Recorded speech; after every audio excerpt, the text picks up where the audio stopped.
हम निफ्टी के एनालिसिस की बात कर रहे हैं और निफ्टी के एनालिसिस के लिए हमें देखना ये होगा कि कल मार्केट के अंदर में डिप जो आई थी, पूरा डिप ज़िगज़ैग करते हुए जब नीचे आई, एक चैनल के रूप में और चैनल के रूप में एक अपसाइड मूवमेंट में यहाँ पर खड़ा हो गया, ठीक है? ये यहाँ पर जब खड़ा हो गया, ये मैं इसको दिखाता हूँ आपको कि एक रेजिस्टेंस है,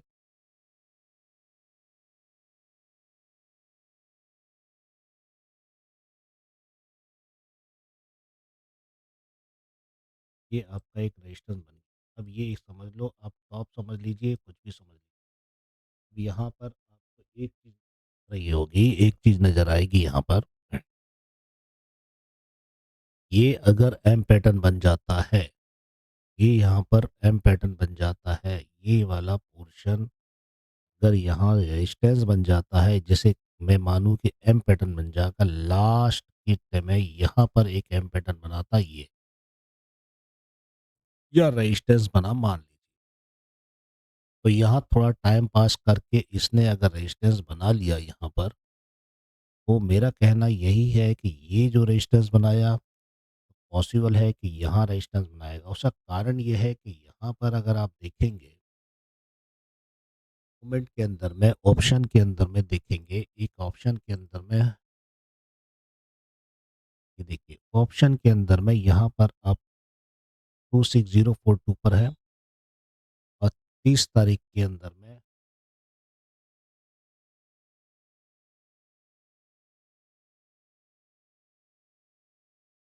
एक्सपायरी इसकी 30 तारीख है, 27 तारीख चल रही है, आज ऑफ है मार्केट। मैं वीडियो बना रहा हूँ, आप प्लीज़ लाइक सब्सक्राइब ज़रूर करेंगे, मुझे उम्मीद है। दूसरी बात, यहाँ पे 26,050 के ऊपर में, 26,050 के अंदर में यहाँ पर पुट बाइंग जो है 38 लाख की है, 38 लाख की है और कॉल की 25 लाख की है। मतलब यहाँ पे 50 पे सेट करके बैठे हैं कि 50 से नीचे नहीं जाने देंगे। लेकिन सवाल ये उठता है कि 50 से नीचे तो नहीं जाने देंगे, लेकिन ओपन इंटरेस्ट 40,000 का है मात्र, और यहाँ पे 96,000 का ओपन इंटरेस्ट। तो ओपन इंटरेस्ट भी थोड़ा-सा प्रेशर डालता है, ठीक है? ओआई जो है 1 लाख की है यहाँ पर, तकरीबन 1,09,000 की है। और यहाँ ओआई कुछ भी नहीं है। इसका मतलब ये है कि 50 को तोड़ के 26 पर वापस खड़ा होंगे। 43 लाख की यहाँ पर, 43 लाख की यहाँ पर कितनी है?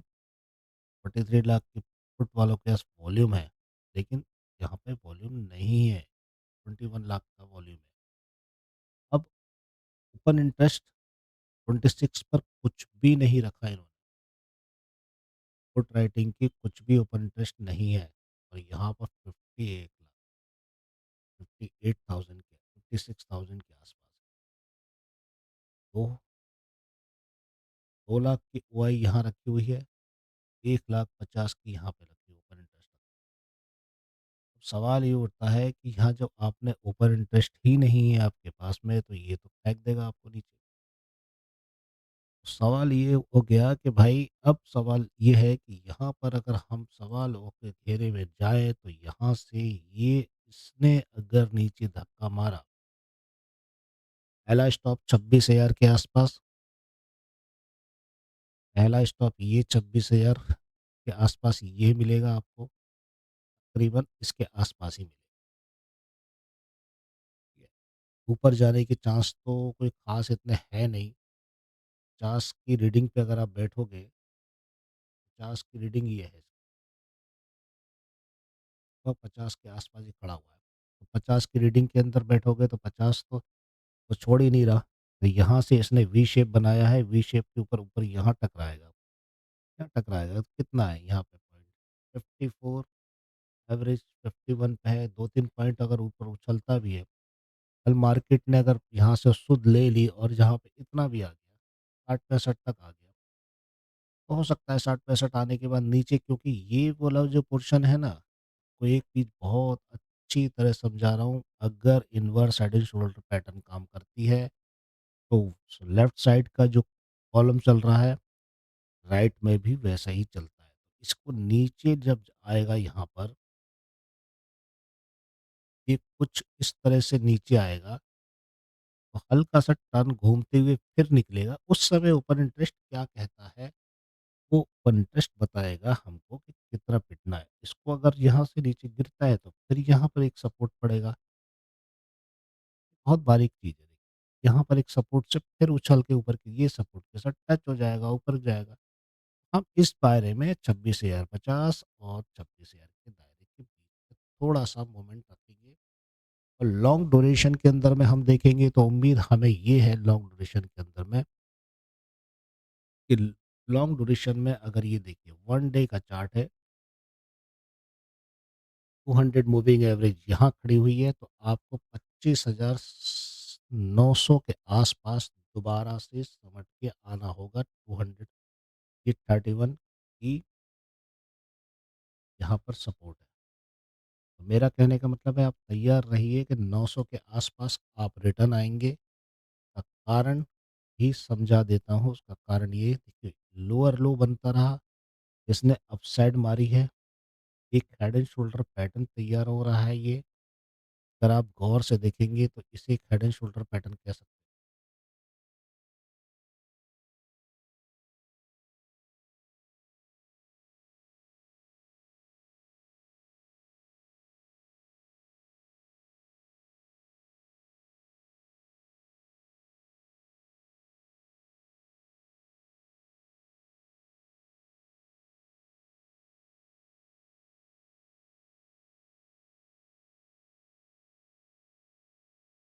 ठीक है, आप समझ रहे होंगे मेरी बात को मैं क्या हेड एंड शोल्डर पैटर्न यहाँ पर दिख रहा।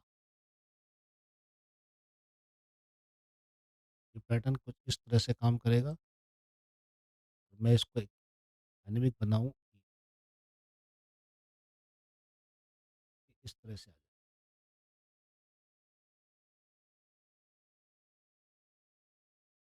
पैटर्न की तैयारी पहले ही कर ली जाती है, ध्यान रखना। पैटर्न की तैयारी पहले ही कर दी जाती है, ध्यान रखना।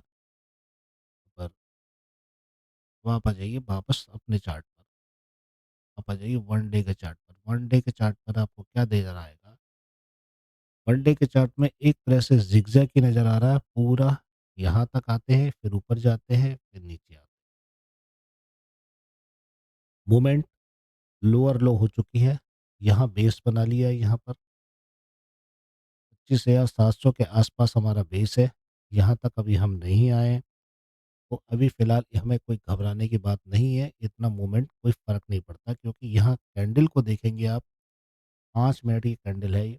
5 मिनट की कैंडल एक अपसाइड मूवमेंट में काम कर रही है। आरएसआई भी मजबूत स्थिति में खड़ी हुई है ऊपर जाने की। तो थोड़ा बहुत मोमेंटम नीचे आने के बाद ऊपर जाए। अब सवाल उठता है कि हमारे एफएनओ के अंदर में कल क्या हुआ? इंडेक्स में कंट्रीब्यूशन देने के लिए टाइटन आगे बढ़ा, Hindalco, Nestle, NTPC, Reliance, Cipla, axis bank, ultra, ONGC जो भी ये सब आगे बढ़ते रहे। पिटने वाला एचडीएफसी बैंक है जो मैं अभी और पिटेगा ये, आईसीआईसी बैंक भी पिटेगा, भारतीय एयरटेल भी पिटेगा, ये सब पिटने वाले शेयर हैं। लगभग एक एवरेज है, सन फार्मा भी थोड़ा-सा उम्मीद ऊपर जाएगा लेकिन वापस नीचे की तरफ आना है निश्चित है, इसकी वीडियो बना के मैंने डाली हुई है। कुल मिला के आप देखेंगे तो आज ऑफ है और इसका कोई वैल्यू नहीं बनता आज की डेट के अंदर में क्या करोगे एफएनए मूवमेंट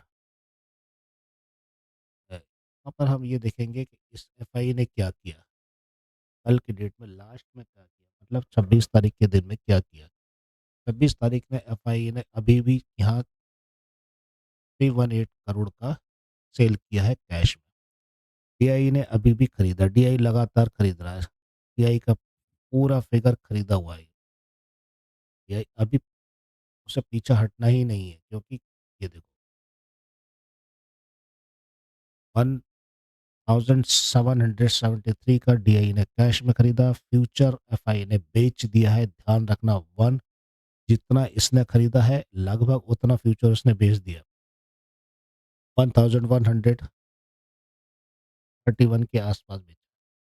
ऑप्शन में 7,600 का खरीदा है। ऑप्शन में 800 का खरीदा है। क्यों कौन सा खरीदा है? वो लास्ट पैटर्न के अंदर जो आपको बिक आई थी, वो खरीदा गया है। अब वो खरीद तो लिया आपको दिखाने के लिए। वो दिखाने के लिए खरीद लिया, लेकिन आप ये देखो फ्यूचर बेचा हुआ है। फ्यूचर तो बेच दिया उसने। फ्यूचर अगर आप बेचोगे तो फिर क्या होगा? ये होगा जो मंज़ूर-ए खुदा हो। फ्यूचर बेचा है, अब आपको एक चीज़ दिखाते हैं गोल्ड की। ये है कल की डेट 26 तारीख, कितने बजे की? 3 बजे के आस-पास। यहाँ उसने 235 ये बेचा, कितना बेचा? तो ऊपर से कैंडल नीचे की तरफ खिसक कर आई। 200 मूविंग एवरेज का सपोर्ट है, इसका मतलब ये है कि 26,000 वापस आ पाएँगे। यहाँ पर आज की डेट में अगर कितना कैंडल कैंडल रखा हुआ है? 121, और हम कितने पे हैं? 50, 100.90 पॉइंट का एक एवरेज डिफरेंस है। हम 200 मूविंग एवरेज में दोबारा हम वापस आएँगे यहाँ पे फ्यूचर में, तो यहाँ से उछल जाएगा तुरंत, तुरंत। तो हम भी तो यही कह रहे हैं कि यहाँ पर आप 50 पॉइंट नीचे उतरेंगे, तो वापस नीचे ऊपर वो उछल जाएँगे। देखिए, आप 200 मूविंग एवरेज के ऊपर ही बैठे हुए हो 1 मिनट के चार्ट के अंदर में। तो ये सपोर्ट दे के देती है तो ठीक है, नहीं देती है तो गए काम से ऊपर।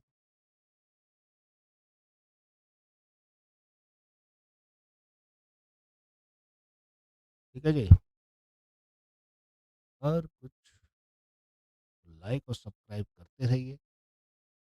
गैनर जो है उस समय आरबीएनएल 12% बढ़ा, वेरी गुड। एआर से टिटागढ़ आया, ये इस तरह से ये कुछ आगे वाई गैनर अच्छे रहे। कुल मिला के आप इस चीज़ जरूरी है। हीट मैप को देखना चाहो तो ठीक है वो।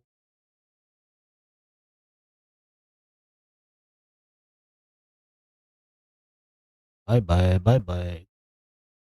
Like subscribe please, like